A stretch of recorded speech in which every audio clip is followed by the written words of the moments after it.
Tinatawag po, this is called trick. Sa Tagalog, tinatawag po itong pang-uutok. Sa Ilonggo, ginatawag niya pang-intok. Sino na din na intuan? Salamat sa pag-hands up nyo. Na-comfort dito.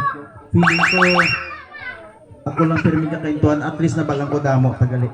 Okay. At the count of 3, masinggit kita. Happy birthday, Yam Yam. Ready kita? Magic word ta mo na ah. Alauna. Alas 2. Alas 3. Abracadabra, magic word. Dapat malakas at sabay-sabay para to kay Sir Joby. Ready? Go! Gusto ko mas malakas! Pinakamalakas!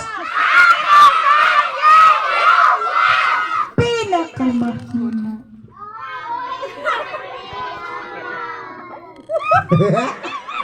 Yun po ang halimbawa ng mga uto-uto.